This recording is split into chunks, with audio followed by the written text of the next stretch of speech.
incredible ancient site I'm returning to, and you are checking out for the first time. It is Gobekli Tepe. Hello. What's it like to be here? It's interesting. Everything is basically covered up by this weird tent here. You can't go down there anymore. I've done a previous video here, I guess I'd call it a vlog. I am by no means an expert at anything having to do with ancient history, archaeology, Gobekli Tepe, ancient civilization, if this was, or if these are the remains of a civilization. You're much more familiar with these topics than I am, and you also have an astute eye for a lot of things around here that you might want to point out to the viewing audience, as well as some theories. You definitely have some theories about how this site came about, how it was constructed, by whom, and the significance of it. This is going to be a quick, and it's definitely an impromptu live stream, but we're going to flow and let you do some talking and explaining and showing for folks tuning in live or later on the replay what you're seeing here and some of your thought process that goes into that. And then we hope to visit a similar, some people call it a sister site of Gobekli Tepe, a similar site with megaliths right after this, so that's why we can't stay on this stream for too long, but let's go walk around while there aren't too many tourists here in this tent area at the moment. So this tent covers up, whatever you want to say, literally or metaphorically, the several enclosures as they're referred to here. You've got enclosures A, B, C, and D in this circular or oval shaped area that encompasses the main T-pillars and other objects that have been unearthed, that have been excavated from the part of, or parts of Gobekli Tepe that have been excavated. What would you like to point out first? Okay, I would say we are going to the most interesting pillar. Let's flip the camera around. All right. Okay. And the most interesting pillar, is that over in Enclosure D? Yes, it's the one with the scorpion. So it shows the scorpion, and apparently this entire I don't even know how to call it. This pillar area is somehow connected to the afterlife and also to the stars. Let me show you what I mean. Alright, let's go check it out. So here's a hole somewhere what you should show. Maybe we have to go a little bit back. Okay, let's show them this hole there. This. Which one? Oh. This. The small one in the T-pillar? No. Where is it? Let's go a little bit. In the rock outcrop. We Yes. gotta go farther back. Alright, you're looking at Enclosure D with the largest T-pillars that have been unearthed here. Maybe the largest T-pillars unearthed in the world. I'm not sure. They're about 15 meters high. So 9,000 years this hole was connected to a star called Deneb, and because the universe is moving, it's not connected to it anymore. And it was also showing into the direction of the when the sun changes in the summertime. How's that called? The solstice. Yeah, the summer solstice. Hi Melissa, thanks for tuning in. When you say showing it or pointing in the direction of the summer solstice, that was what, a specific summer solstice back Let's show this. 11,000 something years ago? Okay, what is this oval you're showing? So here is a hole, and this shows to a star, directs to a star called Deneb. Can you look at the screen? Am I pointing at the correct hole? That's the hole you're referencing? Yes, exactly. And I don't know if it was maybe used to flood this entire area partially with water. But that is one theory. Yes, we're in southern Turkey. This is the Urfa or Şanlıurfa region of southern Turkey or southeastern Turkey, and we are at Gobekli Tepe. And I also want to point out some of the engravings here, so you can see a lot of creatures what might look like foxes. There, for example. Can I zoom in? I forget. Yes, Okay. here. And the fox is a symbol by the shamans as a trickster, or also for like a comet impact.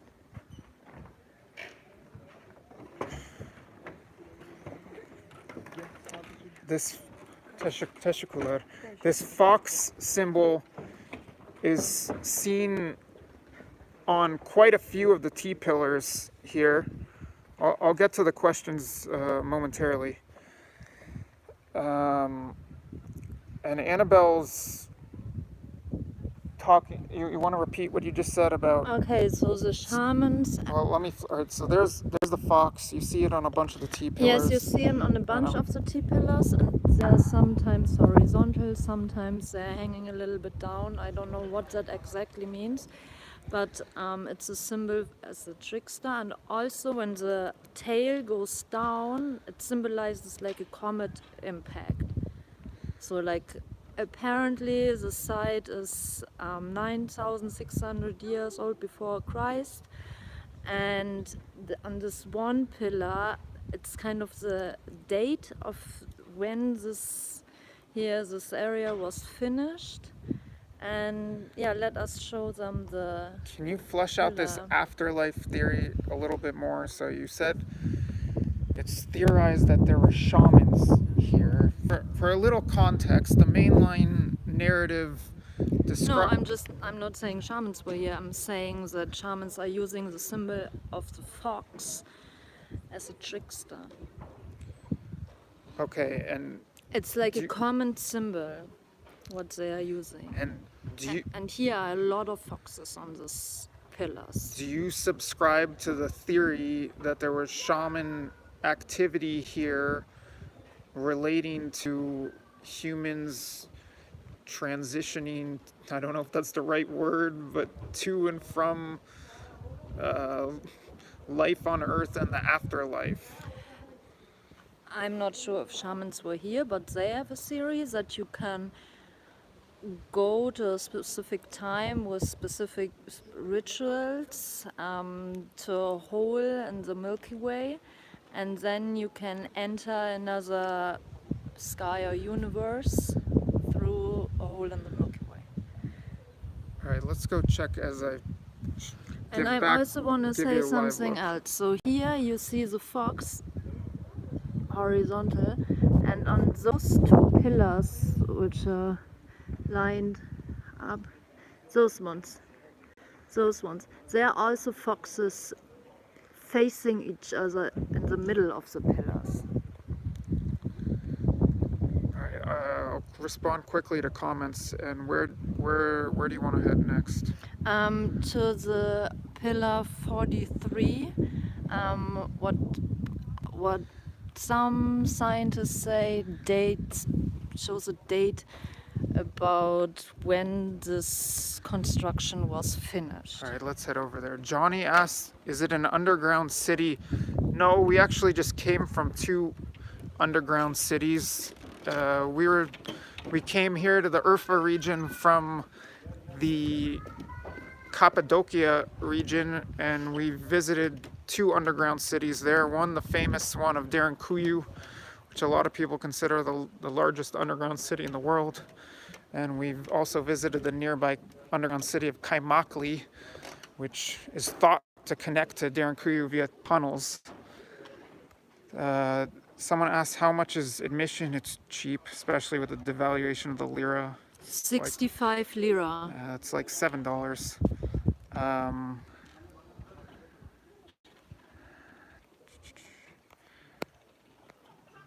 Weather's very nice here.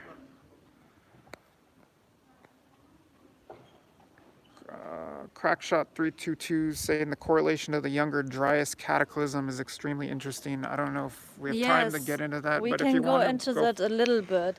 So the mainstream scientists are saying that this is built by humans, what is kind of odd because hunters and gatherers did not know about astrology. They didn't even know how to do agriculture, and this one pillar, 43, Let's shows show them. perfectly north.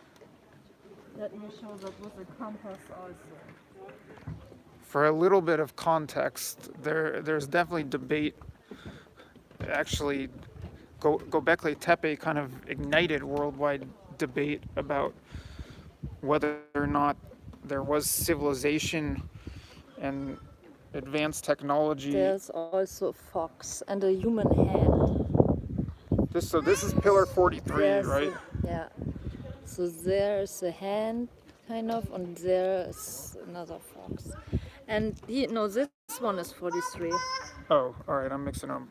This is the large one, or one of the two large ones. This is all enclosure D you're looking at right now, and I need to get you a better angle so you can see the carvings, not just the large size of the T pillars, but also the intricacies of the carvings.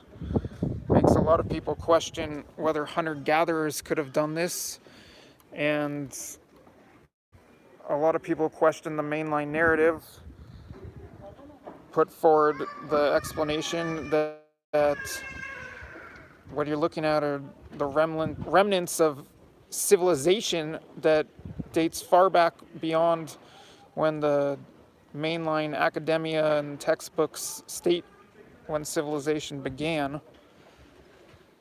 But I think Annabelle's got some other theories on that note. Gobekli Tepe and now Karan Tepe, which we're heading to next, have ignited a whole lot of debate in the scientific community. Okay, so what should people be looking at with this pillar 43? So there you can sorry show about them the shadow. scorpion. Battling some shadow and lighting issues. Trying to show them, but So the main components overlaid and the night sky for 9600 BC and synchronized with the northern celestial pole. Show them this picture here.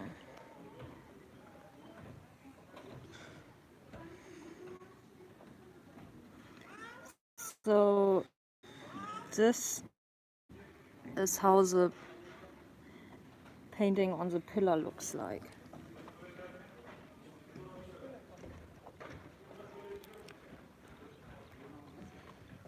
And what all would you say is the significance of this pillar 43?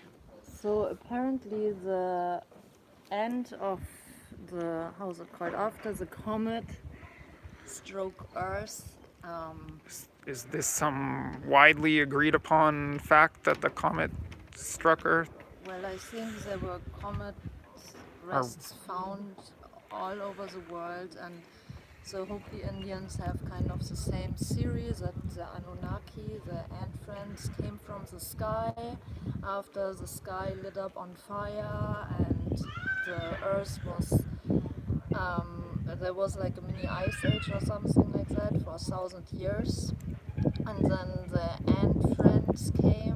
Anu means ant, Naki is friend. They helped the, I don't know, the humans or whatever lived here on the planet to hide in underground cities and directed them a way to find those places to survive this ice age. And so this dates, this painting overlays the night sky for like 9600 BC, and apparently that was the end of the ice age. Okay, very brief connection.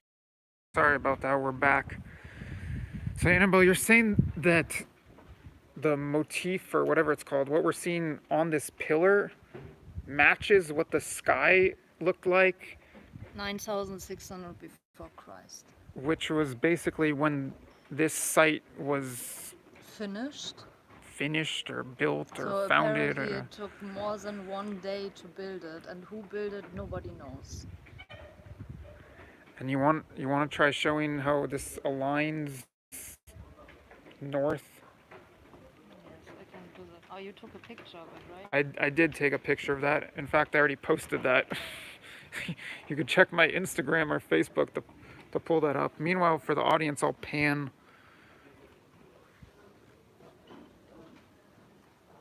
Show you all the enclosures here in the main part of the Gobekli Tepe excavation site. Again, only about 5% of Gobekli Tepe has actually been excavated. You can walk around on this wooden walkway and look out on the vast valleys and on the hillsides here and just wonder what might be underneath the surface. Okay. So we're back above. Lazarus had a compass back in the days when they even didn't know how to build a car or something. We're back above pillar 43, which, as you can see, lines up with north. Yeah, that's like north. The birds can fly around here and hang out on top of the T-pillars. I'll get to comments and questions momentarily. So several of the points that raise major questions within the scientific community we've already brought up. The size of the T-pillars, how could hunter-gatherers build pillars and do this kind of stonework? Makes you wonder. Likewise, the geographic orientation, with at least this pillar apparently facing due north, and the intricacy of the carvings. It raises lots of questions. Questions I don't have answers to, but you at least have theories There's about. one theory that it presents the soul's journey to the afterlife through how's this called? Cygnus, what is a star system, and what go through the Milky Way and the celestial pole. But it only directed to this direction 9,600 years ago, and apparently this construction is not working anymore to send the soul to the afterlife, and that's why it was covered up. And also what we can maybe say is that this is not the entire excavation. This is maybe 5% of what you could still find everywhere around. There's one more tent here in this area where apparently another excavation is happening, so this is not all. When you say covered up, do you mean abandoned? Do you mean whoever was living here left the site and they filled it? They put soil, dirt, whatever on top of it. Is that what you're saying? Yeah, let's say the Anunnaki built this. Most of them are not on the planet anymore. They left back to Nibiru, what is a different star. That's where they apparently came from. All right, that's your theory, or a theory. Let's respond to comments and questions and wrap this up, because again, we're going to try to hit another related and very impressive site that we need to drive to. Let's look at here we go.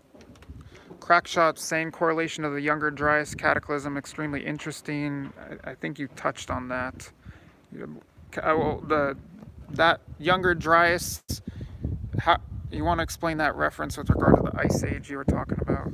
So apparently that comet hit, I don't really remember, like 10,800 before Christ. Oh, no, hold on. Also, Crackshot added to that 12,000 years ago, major event happened. Ancient civilization was mostly wiped out, but some survived. Yes. And Noah's flood seems to be real. I don't know, but the Noah's Ark location isn't too far from here as well. Very interesting historical region. All right, back to you. And then, yeah, after the comet hit, the oceans rised up and it got really cold on the planet. Most of the animal life, and I don't know if it were humans who lived there, I don't know, died, and this lasted apparently for 1,000 years. And apparently during this time, the Anunnaki came from a different star to the planet and taught I don't know. First of all, there's also a theory that they created humans, and then they taught them how to do agriculture and greed in the financial system and schools, and they picked a couple of masters, and they are the gods from the different religions, like Allah, or I don't know, what's the Jewish god called again? Yeah. Some of these theories are beyond me. I don't know if over my head is even the right term, but And so they used the humans to dig out gold as slaves. They made them basically as a slave colony. So we are basically slaves, short-living slaves. something in mainline thought and history that comes up a lot with respect to Gobekli Tepe is the so-called Neolithic Revolution, or the transition from humans being hunter-gatherers. Let's get away from the crying baby. The transition of humans being hunter-gatherers to being settled and producing agriculture. I don't know if you want to That's apparently what expand the on that hunter-gatherers learned from the anymore. Anunnaki. Okay, well, there's your theory. I see people mentioning Mount Ararat. Yeah, I was referencing Ararat a few moments ago. I've been privileged to see Ararat from both the Armenian side and the Turkish side in the last year. That's been quite lovely. And I actually have gone to the so-called Noah's Ark site, which is not on Ararat, but on a mountain beside Ararat, and that appeared at the end of a YouTube video of mine I shot in eastern Turkey several years ago. Okay, we're gonna wrap this up, because again, we're gonna try to make it over to Karahan Tepe. If possible, we'll touch base from you guys there. I don't know if there's gonna be any connection. Thanks, Melissa, for tuning in, and the comments, likewise Johnny and everyone. Let's go look for the Lost Ark. I kind of did that several years ago. Gogo Mogo says Atlantis equals Eye of Sahara. I have no idea, but my first time coming here to Gobekli Tepe was with Josh Sigurdsson, and he's been to the Eye of the Sahara. So maybe check out World Alternative Media and ask him about that. Is it hard traveling around Turkey? Let's save that discussion for another time, but Turkey's an amazing country to travel around. Okay, see you maybe from Karahan Tepe. With any luck, we'll reach Karahan Tepe and be able to stream from there as well. If not, I put up a vlog a couple years ago when I was in Karahan Tepe, and I very much look forward to returning there and producing at least some more footage for you. So thank you for tuning in. Possibly we'll be back live in a couple hours. We shall see. But thank you very much, and goodbye. Güle güle from Gobekli Tepe. Tschüss!